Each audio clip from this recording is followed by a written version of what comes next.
You have no future here, Dad declared, his voice echoing through the mahogany-paneled boardroom of Morgan & Sons Technologies. The board has spoken. Your ideas are too radical, too risky. I clutched my proposal, a comprehensive plan to pivot the company into artificial intelligence and quantum computing. 6 months of research, financial projections, and market analysis dismissed in a 10-minute meeting. But the market's shifting, I argued. If we don't adapt now. Enough. He slammed his hand on the table. We've built this company on solid, traditional software solutions for 40 years. We don't need your startup fantasies. Around the table, board members, mostly Dad's golf buddies and college friends, nodded in agreement. My brother Peter smirked from his VP chair, inherited straight out of business school. The gaming division alone is hemorrhaging money, I pressed. Our enterprise solutions are becoming obsolete. We need to. What we need, Peter interrupted, is for you to stop undermining company stability with these wild schemes. Stick to your project management role. Project management. After my double masters in computer science and business, they'd stuck me in middle management, overseeing legacy system maintenance. The vote is final, Dad concluded. Morgan & Sons will continue its proven path. You can either fall in line or what? I challenged. Find another company that actually wants to succeed in this century? The boardroom fell silent. Dad's face reddened, the same look he'd worn when I chose tech over law school, coding over country clubs. You're suspended, he announced. 2 weeks unpaid. Consider your position here carefully. I stood slowly, gathering my rejected proposal. Oh, I will. In my office, a glorified cubicle compared to Peter's corner suite, I began downloading files. Research, code repositories, client databases. All technically my work, created after hours while the company slept. Cleaning out already? Sarah from HR stood in my doorway, faux sympathy plastered on her face. Such a shame when nepotism fails. I smiled, thinking of the resignation letter already drafted on my personal laptop. Just organizing some files. Peter's already reassigning your projects, she continued. Though honestly, maintenance supervision isn't exactly crucial. No, I agreed, pocketing a flash drive. It's not. That night in my apartment I reviewed my real work. The side projects and consulting gigs I'd been building for the past year. 3 startup offers waiting for responses. A provisional patent for an AI-driven enterprise solution. And most importantly, detailed knowledge of exactly where Morgan & Sons was vulnerable. My phone buzzed. Mom, probably calling to lecture about family loyalty and tradition.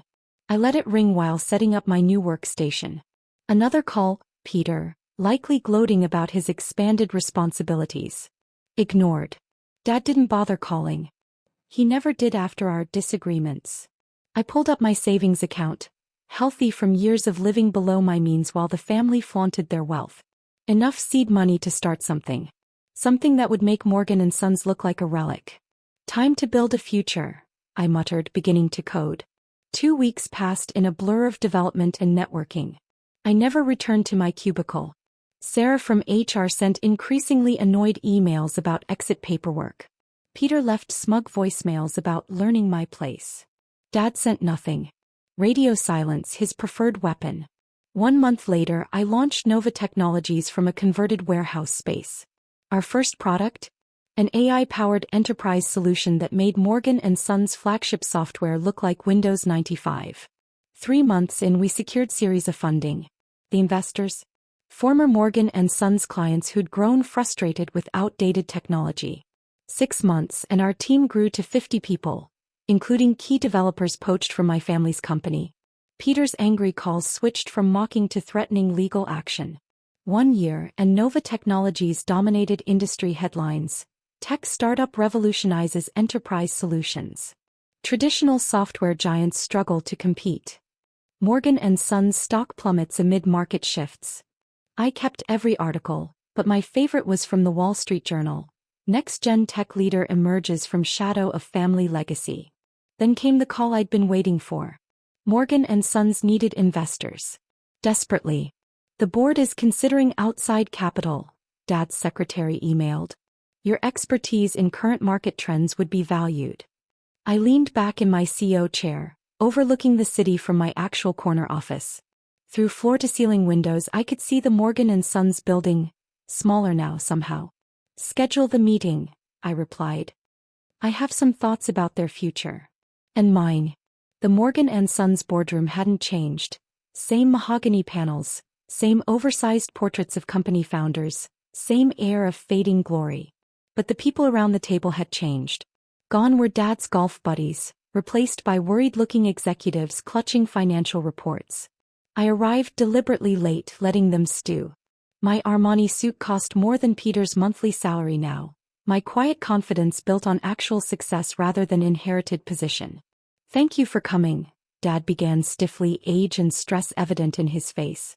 We're here to discuss potential investment opportunities. You mean a bailout, I corrected, setting down my tablet. Let's be precise. Peter shifted uncomfortably in his deflated VP chair. Market conditions have temporarily created exactly the situation I warned you about 2 years ago. I pulled up their quarterly reports, leaked by former employees now working for me. Your gaming division is dead. Enterprise Solutions market share down 60%. 3 failed product launches in 18 months. The board members avoided eye contact. They'd seen the numbers, lived the decline. We're exploring strategic partnerships, Dad attempted.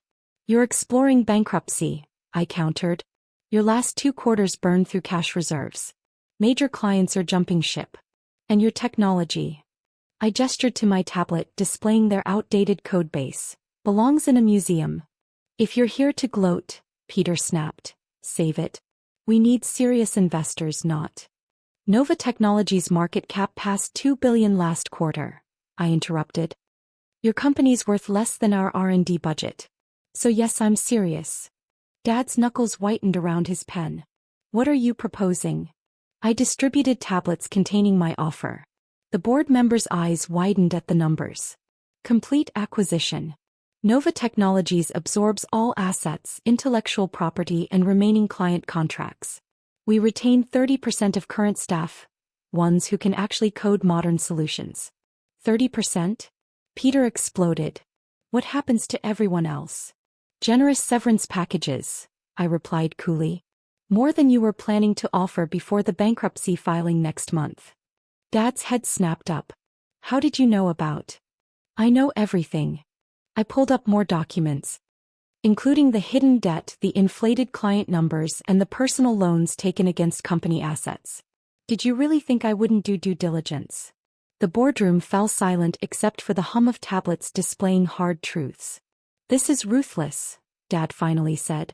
This is business, I corrected. The kind you claimed I didn't understand. One board member, the only woman besides me in the room, spoke up.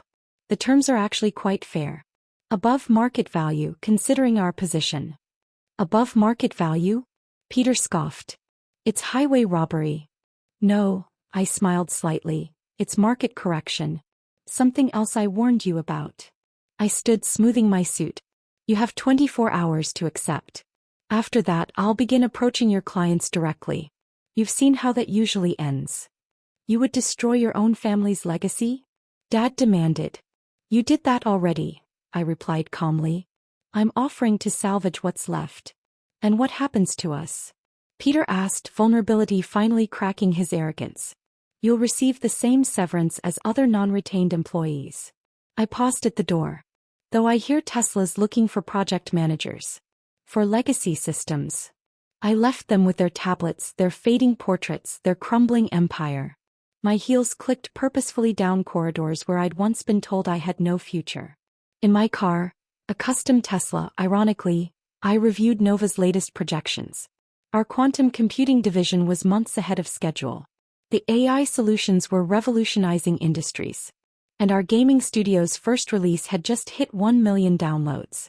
They're calling an emergency board meeting, my inside source texted. Your father's having the lawyers review the offer. Tell accounting to prepare the wire transfers, I replied. They'll sign. Another text. Mom breaking her year-long silence. Please don't destroy everything your father built. He did that himself, I wrote back. I'm building something better. The next 24 hours passed in a blur of preparations. Legal teams finalizing documents. HR preparing transition plans. Tech teams ready to integrate salvageable systems. At exactly 3 p.m. the following day, my phone rang. The board accepts. Dad's voice was hollow. With conditions. There are no conditions, I replied. Sign as is or I walk. You know what happens next. A long pause filled with 20 years of dismissal, underestimation, and missed opportunities. The papers will be ready in an hour. I'll send my lawyers, I said. I'm too busy building the future. 6 months after the acquisition, I stood in my new office. The entire top floor of Nova Technologies' gleaming headquarters. The old Morgan & Sons building was visible from my windows, now bearing our logo, its outdated interior gutted for modernization. The transition report. Rachel, my chief operating officer, placed a tablet on my desk. Final numbers exceed projections. I scrolled through the data. Client retention at 85%, technology integration completed 2 months ahead of schedule, stock price up 40% since the acquisition announcement. And the former employees? Most found positions with other companies. Some retired. A few started their own ventures. She paused. Your brother interviewed at Microsoft last week. Project management? Junior systems analyst. Apparently he's actually learning to code. Progress comes in many forms, I thought, remembering Peter's smug dismissals of basic programming. Your father's office has been cleared, Rachel continued. We found some interesting documents in his private files. She pulled up scanned images. My original proposals from years ago, covered in detailed notes. Market analyses I'd prepared, marked with grudging acknowledgments. Letters from clients warning about technological obsolescence. All ignored. He knew, I said softly. He knew I was right. There's more. Rachel hesitated. We found your college thesis, the one predicting the AI revolution. He had it professionally bound. Before I could process that, my phone buzzed. Mom, actually using text now. Having coffee tomorrow? Need to talk. Our weekly meetings had become a strange new ritual. She'd traded country club gossip for genuine questions about technology, business, life. Last week she'd asked about coding boot camps. The old board's severance packages are processed, Rachel reported. Including the additional healthcare coverage you added. They earned that much at least, I murmured. Through years of dedicated mistakes. My tablet chimed with industry news. Nova Technologies announces quantum computing breakthrough. AI solutions reshape enterprise landscape. Tech's new guard. Innovation trumps legacy. Your keynote speech for next week's tech conference is ready for review, Rachel added.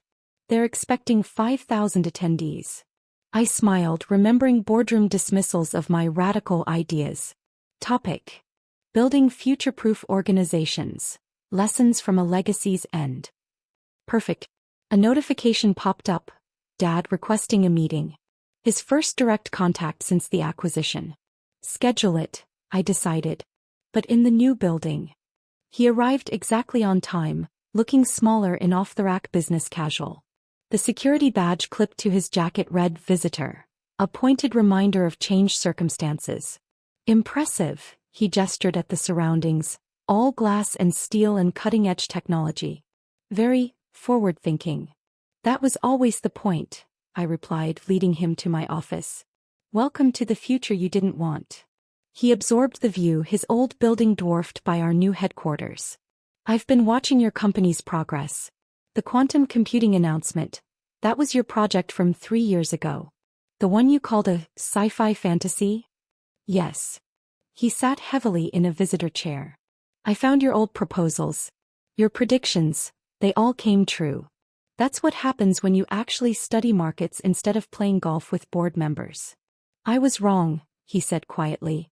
About everything. I leaned back, letting the silence stretch. Why are you here, Dad? To learn. He pulled out a tablet, basic model well used. I've been studying.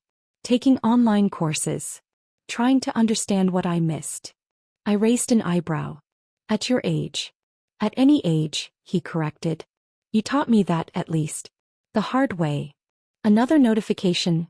Peter, sending his first piece of actual code for review. Need feedback on this algorithm.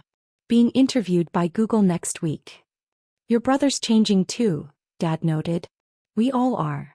Survival requires adaptation. I quoted from my original proposal. Remember. I remember dismissing it. He stood, moving to the windows. The view's different from here. Clearer.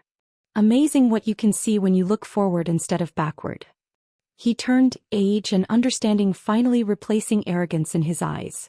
I have a proposal for you, Dad. Not as an executive, he clarified.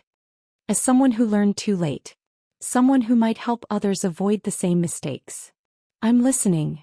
A mentorship program. 4 old guard companies facing technological disruption.